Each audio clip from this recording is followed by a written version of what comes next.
변화되게 하여 주시옵소서. 특히 가족들의 구원을 위해서 오랜 시간 동안 끊임없이 간절히 기도하는 저희의 기도를 들어주시사 주 예수를 믿으라 그리하면 너와 내 가족이 구원을 받으리라 말씀하신 주님의 말씀이 생수교회의 가정마다 살아 역사하게 하여 주시옵소서. 전도 대상자의 구원을 위해 기도하고 전도하였습니다. 저희가 낙심하거나 시험 들지 않게 대상자들을 위해 끝까지 믿을 때까지 기도하고 전도하게 굳건한 믿음과 말씀의 능력을 부어주시고 4월 17일 모든 날씨와 환경 대상자의 마음을 주관하여 주시사 주님의 전으로 인도하여 주시옵소서. 그래서 온 가족이 같이 모여 주님께 예배드리고 주님을 영접하는 복된 시간이 되게 하여 주시옵소서. 단위에 세우신 목사님에게 영육간의 강건함을 더하여 주시옵고 전하는 말씀마다 생명력 있는 말씀이 되어 듣는 이가 변화되고 역사가 일어나게 하여 주시옵소서. 저희의 기도를 하나도 빠짐없이 들으시며 역사하시며 오늘도 일하시는 예수 그리스도의 이름으로 기도하였습니다. 아멘. 고난주간 기도에 오신 한 분 한 분을 주님의 이름으로 축복합니다. 우리 옆 사람하고 이렇게 한번 고백해 볼까요? 나는 죽었습니다. 그러나 나는 살았습니다. 먹고 계속 따라서 하십니다. 먹고 듣고 그 길을 걸어가겠습니다. 예. 오늘 우리가 함께 나눌 말씀은 누가복음 24장 35절 같이 한 절 같이 나누도록 하겠습니다. 같이 한 목소리로 합독하도록 하겠습니다. 두 사람도 길에서 된 일과 예수께서 떡을 떼심으로 자기들에게 알려주신 것을 말하더라. 아멘. 예. 우리가 잘 알고 있는 엠마오로 가는 두 제자의 이야기의 끝부분에 있는 말씀입니다. 누가복음 1장 1절에 이렇게 기록되어 있죠. 우리 중에 이루어진 사실에 대하여라고 이렇게 시작을 합니다. 서문이 우리 중에 이루어진 사실에 대하여라고 이렇게 시작을 하고 있고 오늘 본문은 그 마지막 장 24장이 됩니다. 누가가 전하는 이야기의 주제는 우리 중에 이루어진 사실, 사실적인 이야기를 기록하고 있다는 것이죠. 누가복음은 누가의 생각을 증언하는 것도 아니고 심지어 그의 신앙을 간증하는 것도 아닙니다. 누가복음은 우리 가운데 이루어진 사실들, 예수 그리스도 안에서 성취된 하나님의 구원의 구체적인 그 행위들을 자세하게 바로 묘사하고 그것들을 기록하고 있는 것이죠. 복음은 단순히 어떤 고상한 윤리나 도덕적인 이야기가 아니라는 것이죠. 그것은 추상적인 어떤 가르침이나 단순한 진리로 축소될 수 있는 것도 아닙니다. 복음은 누가나 다른 어떤 목격자들이 만들어낸 어떤 인공적인 그런 것도 아니라는 것이죠. 여기서 이루어진이라고 쓰인 이 번역되는 단어는 헬라어로 보면은 수동태로 되어 있습니다. 즉 하나님이 행하신 역사적인 일이라는 것, 하나님이 주권을 가지고 그 일을 이루어 가신 일이라는 것들을 바로 표현하기 위해서 쓰여진 단어라는 것이죠. 그리고 이 역사적인 사실을 듣고 믿고 전하는 이 일에 대해서 사람들이 어떻게 반응했고 또 그 복음이 어떻게 확산되어졌는지에 대해서 바로 잘 말씀하고 있습니다. 누가가 예수 그리스도가 구원자라는 사실을 알리는 인간의 증언으로 바로 이것들을 입증해 가고 있다는 것이죠. 다른 사람의 증언이 아니라 그 예수를 만난 사람들, 목격자들이 어떻게 변화됐고 또 그분이 누군지를 그들의 입을 통해서 그분이 주 되심을 바로 증언하고 있는 것이죠. 그리고 이 일은 지금도 현재 진행형인 것이죠. 많은 그리스도인들을 통해 이 일이 사실임을 입증하고 있고 또 우리도 그 중에 한 사람이고 우리가 그 목격자이고 우리가 증인인 줄로 믿습니다. 그러나 제자들과 목격자들이 처음부터 이렇게 증인이 되었던 건 아닌 것이죠. 그들은 예수님이 죽으신 이후에 굉장히 두려워했고 의기소침했고 그다음에 소망을 잃어버렸고 뿔뿔이 흩어져 버렸던 것이죠.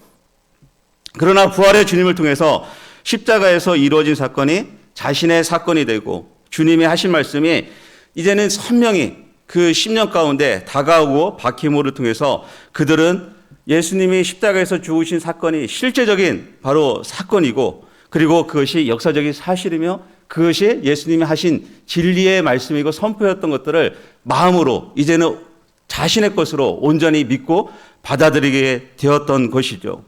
그리고 이제는 그것을 받아들인 바로 부활의 주님을 만난, 그리고 부활을 주님을 통해서 십자가에서 자신이 죽은 자신의 존재를 경험한 자들은 바로 목격자가 되는 것이고 증인으로서 그 길을 걸어가는 삶을 살아가게 됐다는 이야기가 바로 이 누가복음에 담겨져 있다는 것입니다. 고 이어른 교수의 책 중에서 먹다 듣다 걷다라는 책이 얼마 전에 출간되었는데 그 책에서 이런 말을 합니다. 그리스도인들은 세상의 빛과 소금인데 이 빛과 소금을 나타내는 세 가지 단어, 동사를 이야기한다면 먹는 것과 듣는 것과 걷는 것이라고 이렇게 표현을 하고 있습니다. 먹는 것이란 것은 단순히 우리가 어떤 음식을 먹는 게 아니라 바로 예수 그리스도와 더불어 먹는 것, 예수 그리스도가 내 안에 들어오시고 내가 그와 더불어 먹는 것, 그것을 먹는다고 표현합니다. 단순히 떡을 먹고 빵을 먹는 것이 아니라 음식을 먹는 것이 아니라 예수 그리스도의 생명이 내 안에 들어온 것을 먹는다라고 표현하고 있고 그 먹는 것을 통해서 영적인 영향력, 생명력을 흘려보내는 삶을 그리스도인도 살아가야 된다고 이렇게 이야기하고 있고 또 한 가지는 듣는 것입니다. 듣는 것은 이해한다는 뜻하고 동일한 단어를 쓰고 있는데 바로 그리스도인들은 들음에서부터 출발한다고 이야기하고 있는 것이죠. 그리고 또한 복음이 들려져야 된다고 바로 소개하고 있습니다. 그리고 마지막으로는 그것을 먹고 들은 사람은 이제는 걸을 수 있게 되는 것이죠. 우리가 부른 찬양처럼 내가 그 길, 십자가의 길을 당연시 걸어갈 수 있는 용기가 생기는 것이고 그 길을 외로워도 두려워도 때로는 낙심이 돼도 좌절이 있어도 고난이 있어도 기꺼이 그 걸음을 걸어가는 것이죠. 그래서 먹고 듣고 걷는 길이라고 이렇게 표현하고 있습니다. 오늘 본문에 나오는 바로 엠마오로 내려가는 두 제자, 두 목격자, 두 증인이 바로 그와 같은 경험을 동일하게 하고 있는 것이죠. 그들은 먹었고 그들은 들었고 그들은 다시 걸었습니다. 바로 이와 같은 역사가 이 고난주간 기도회를 우리가 하면서 우리 삶 가운데서 다시 한번 회복되었으면 좋겠습니다.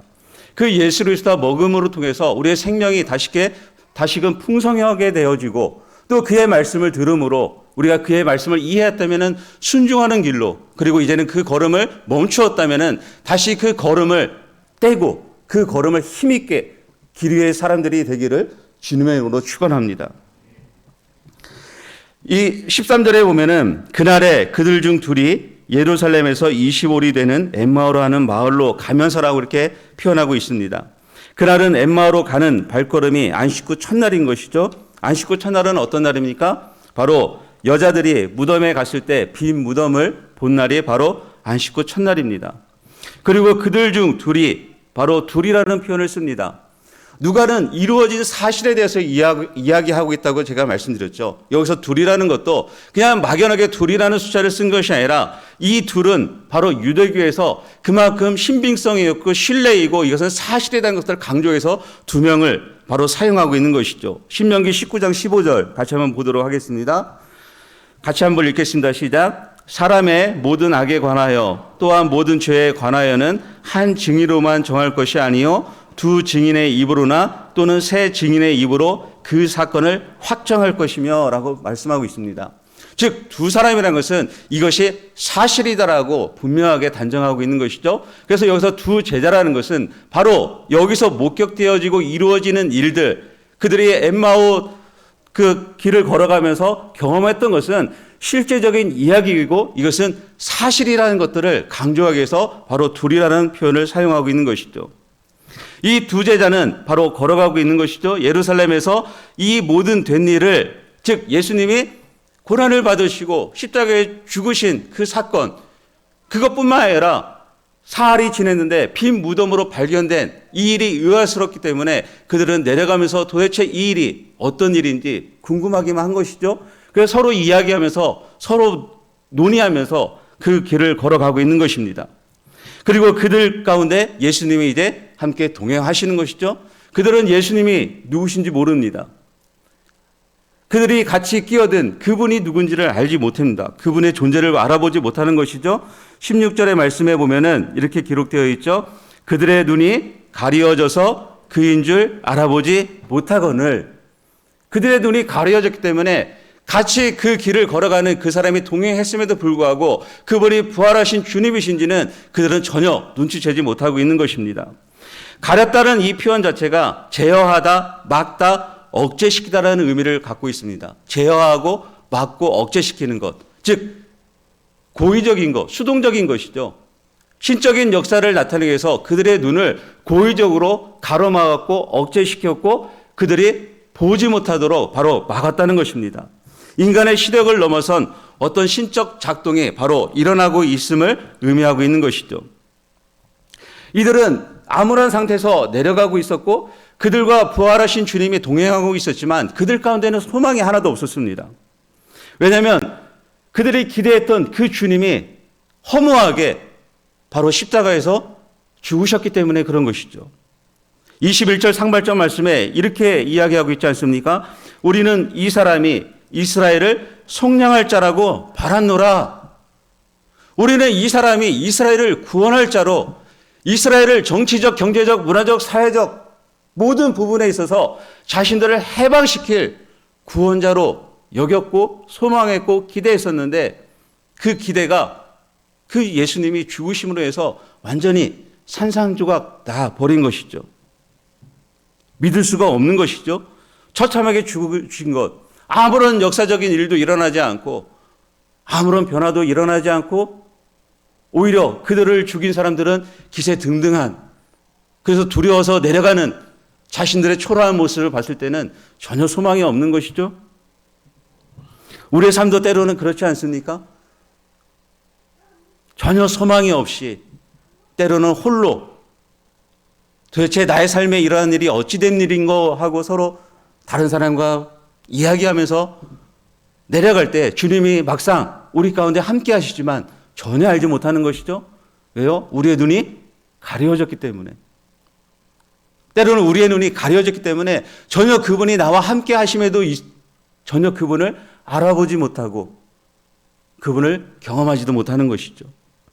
특별히 소망이 무너질 때는 더욱더 우리의 삶은 밑으로 마치 죽음으로 함께 내려가는 것이죠. 인식하지 못하는 것입니다. 혼란스럽게만 한 것이죠. 제자들의 이 상태가 바로 이런 것이죠.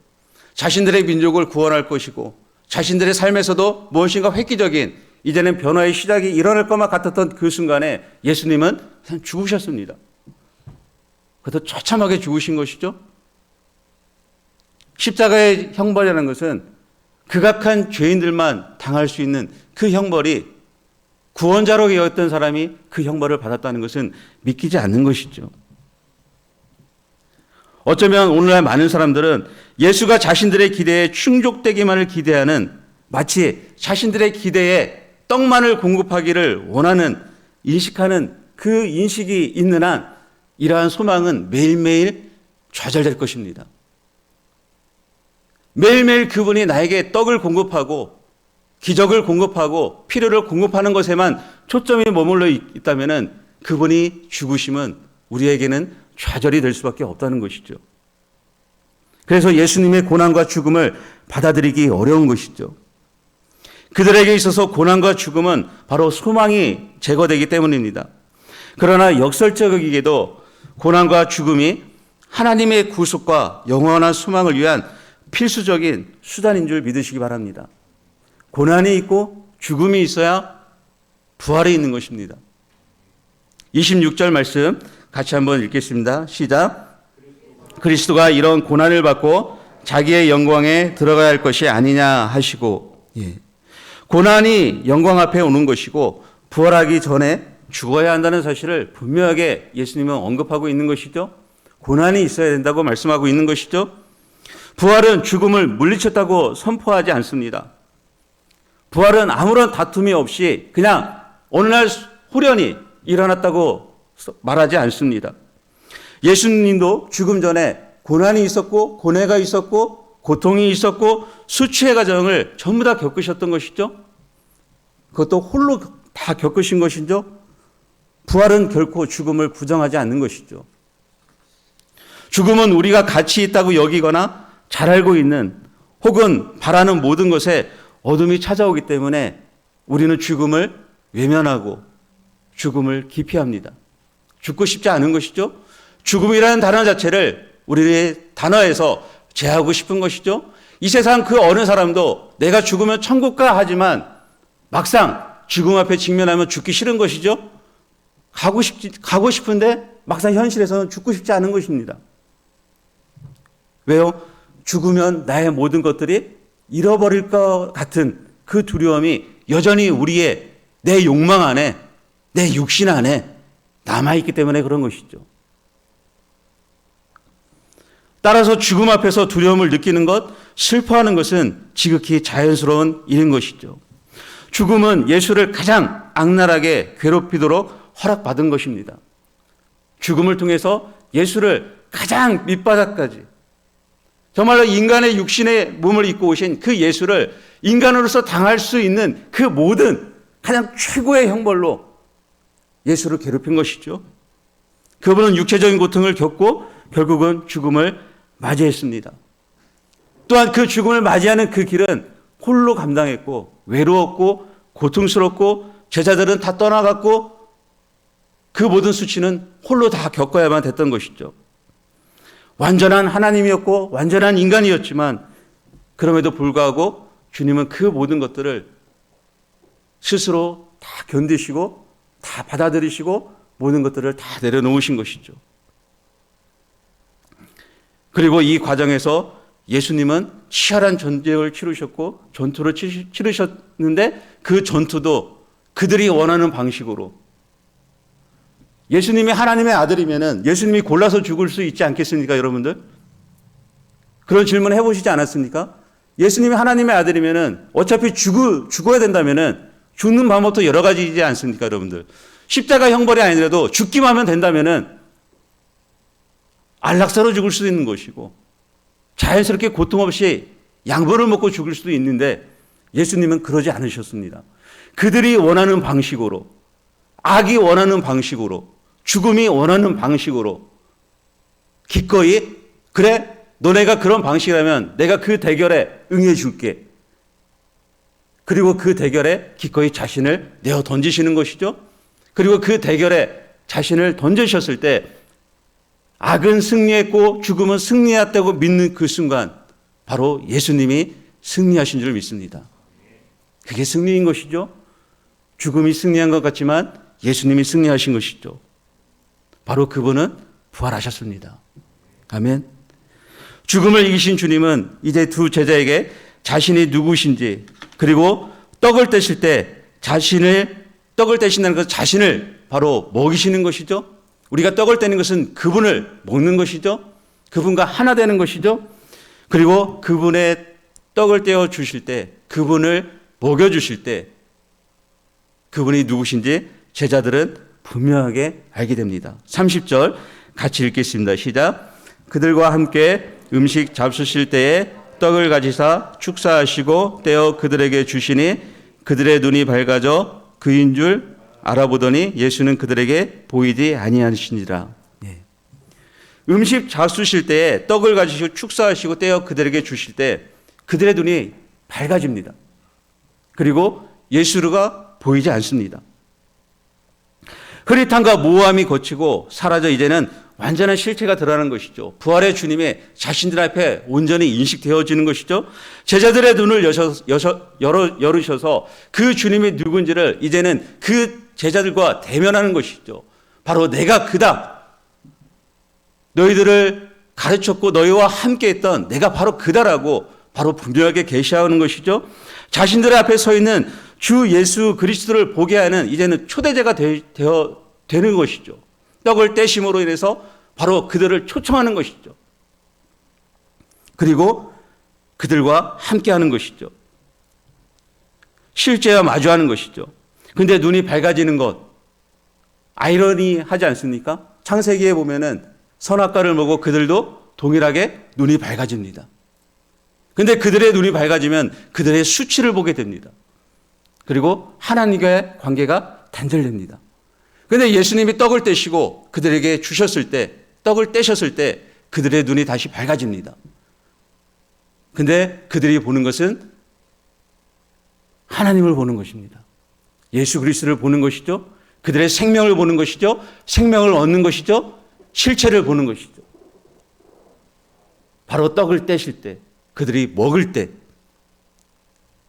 이제는 그들과 육신의 몸으로 함께 하시지만 바로 영적인 그 존재로서 함께 하시는 주님의 임재가 함께 하실 때 그들의 삶에 어떤 변화가 나올지에 대해서 분명하게 계시하고 있는 것이죠.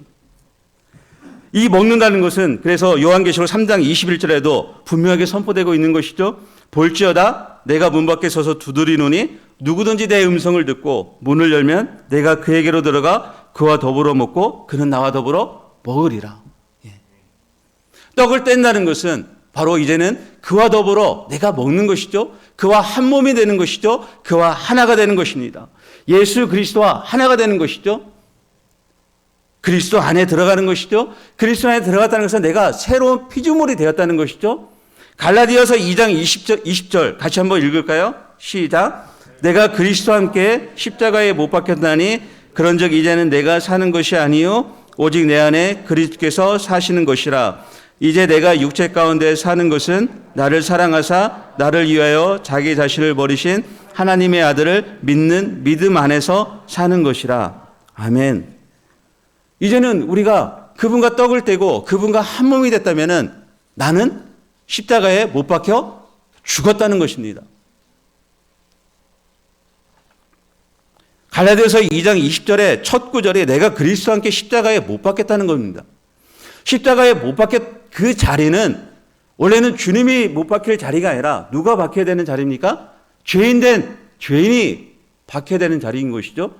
그것은 구약에 이미 레위기에 죄인에게 바로 짐승에게 죄인 수량이나 숫소에게 안수할 때 그 죄를 전가시켜서 그 동물이 번제가 죽지 않습니까? 그때 죽일 때 그 동물이 죽지 않는다면은 죄가 없어지지 않는 거잖아요. 그 죽음을 내가 죽어야 되는데 동물한테 전가시키는 거잖아요. 그렇다면 십자가에 죽는 것은 결국은 원래는 내가 죽어야 될 자리인데 그 죽을 자리에 바로 예수님이 달리셨기 때문에 내가 예수님과 이제는 십자가에 못 박혀 죽은 것입니다. 죽은 사람은 말을 할 수 있습니까? 없습니까? 갈라디아서 2장 20절의 말씀은 굉장히 역설적입니다. 내가 십자가에 못 박혀 죽었는데 어떻게 다시 살 수 있습니까? 죽은 사람이 말을 할 수도 있는 것이 아닙니다. 죽은 사람이 의사한테 일어나서 장의사 좀 불러주세요 이렇게 말할 수 있습니까? 그렇게 못하는 것이죠. 죽은 사람은 말이 없습니다. 그런데 우리는 십자가에 못 박혀 죽었는데 우리는 굉장히 말이 많습니다.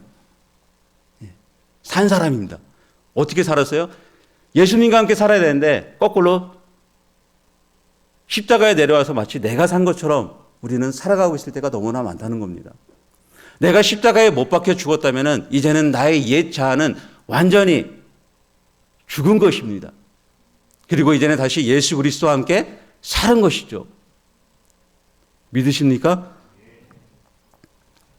나라는 존재는 십자가에 못 박혔지만 살아있고 그러면서도 살아있지 않은 존재인 것이죠. 살아있지 않은 존재라는 것은 내 육신은 내 과거는 나의 죄된 모든 것들은 십자가에서 이제는 사함을 받았다는 것입니다. 우리는 살았든가 죽었든가 둘 중 하나라는 것이죠. 그래서 사도 바울은 갈라디아서 2장 20절에 나의 옛 자아가 완전히 사라지고 새 자아가 완전히 들어와야 한다고 바로 선포하고 있는 것입니다. 옛 자아라는 나라는 존재는 십자가에 완전히 못 박혀야 되는 것이죠. 나라는 자아가 십자가에 완벽하게 완전히 단번에 못 박힐 때 우리는 다시 산 그 부활의 주님을 통해서 십자가에 못 박힌 나라는 존재, 나의 정체성을 내가 누구인지를 분명하게 인식할 수 있게 되는 것입니다. 십자가에 못 박히고 부활하신 주님을 통해서 나라는 존재를 분명하게 선명하게 마주할 수 있게 되는 것이죠. 그 나라는 존재가 선명하게 마주하지 아니한다면은 우리는 모호하게 내가 죽은 것 같은데 내 육신이 연절히 살아서 내가 주인된 왕관의 자리를 차지하고 내가 주인 행사하면서 여전히 그 길을 살아가고 있다는 것입니다. 마태복음 16장 25절에 누구든지 제 목숨을 구원하고자 하면 잃을 것이요 누구든지 나를 위하여 제 목숨을 잃으면 찾으리라고 분명하게 말씀하고 있습니다. 나라는 존재가 십자가에서 완벽하게 죽을 때, 그리고 나의 정체성이 거기서 완전히 새롭게 발견될 때, 내가 누구인지를 알 때 우리는 예수님과 온전한 연합을 이루고 그와 동행하는 삶을 살아가게 되는 것입니다.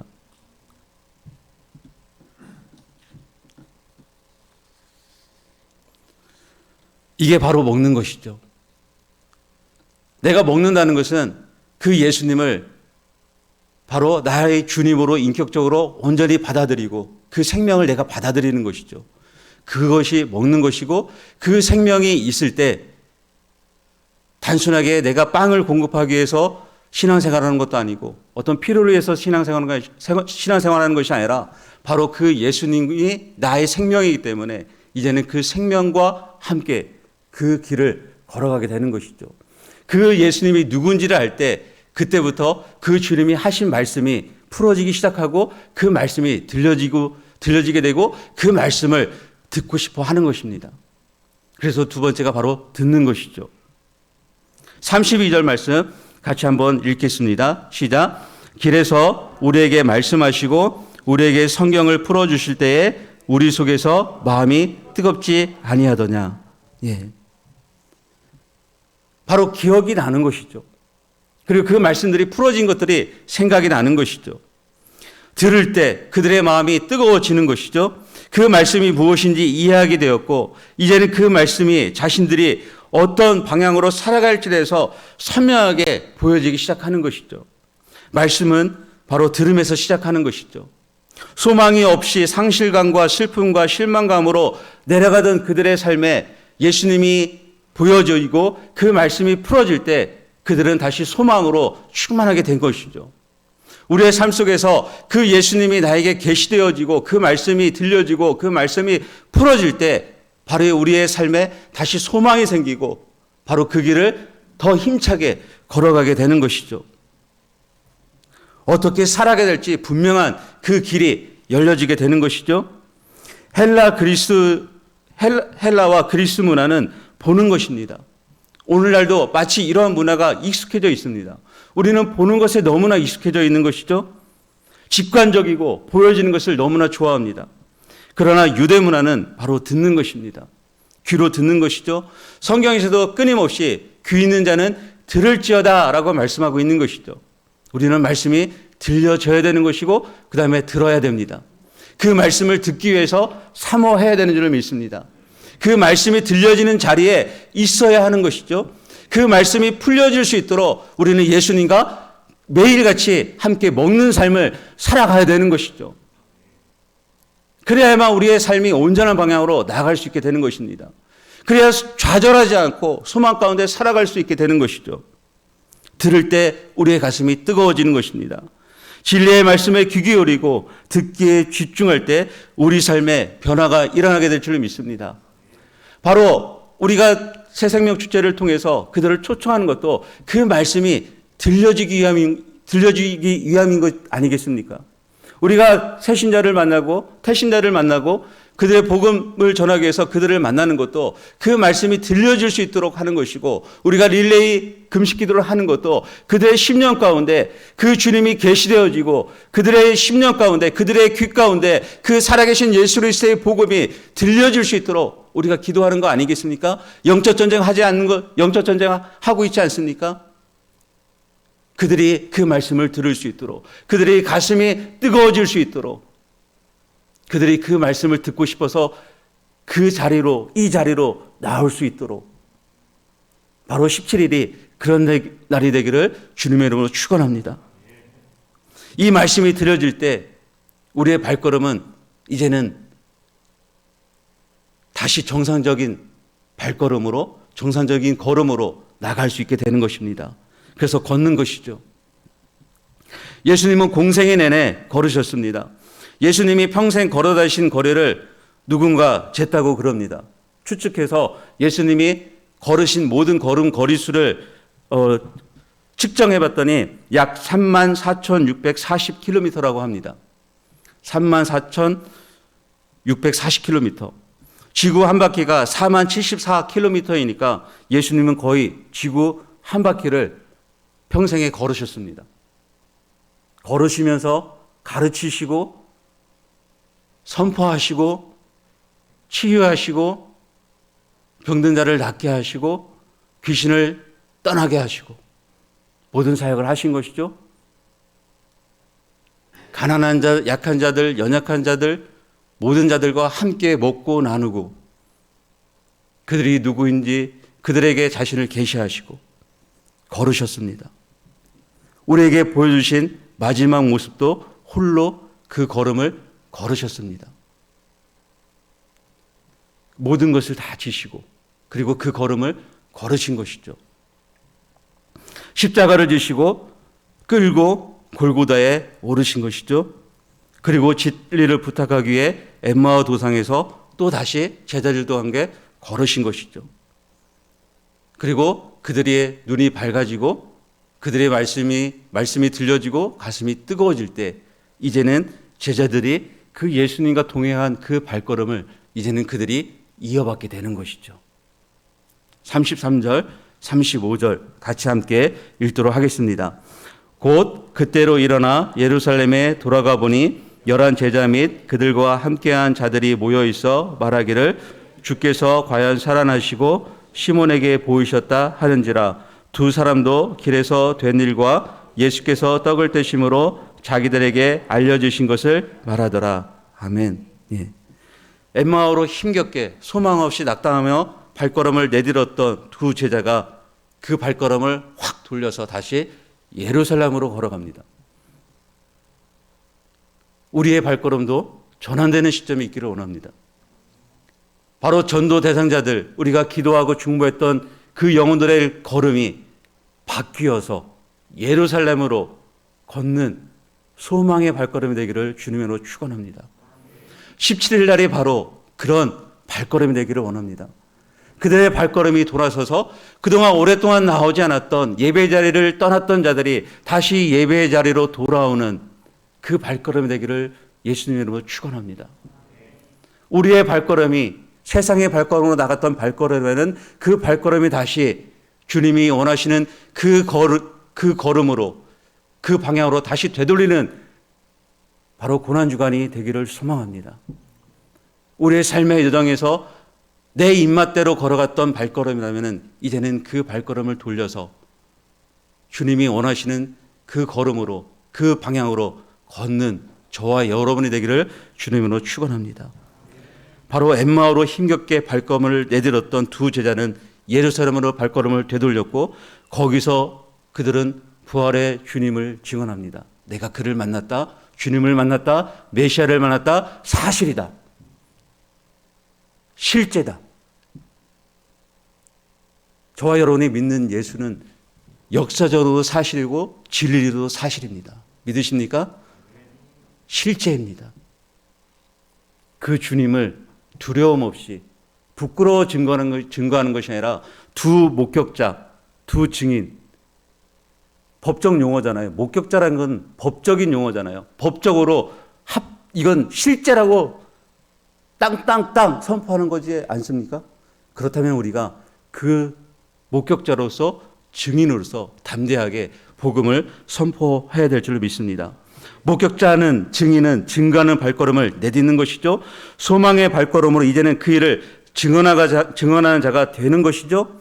그 걸음이 때로는 예수님과 같이 고독하고 외롭고 낙담하고 때로는 수치스럽고 때로는 사람들의 냉담한 반응이 있고 때로는 사람들이 볼 때 불편하고 그 시선이 의아스럽고 때로는 내가 왜 이 길을 걸어가야 되나 스스로 자문할 때도 그 걸음을 그럼에도 불구하고 터벅터벅 걷는 것이 바로 제자인 것이죠. 그게 목격자인 것이죠. 그게 증인인 줄 믿습니다.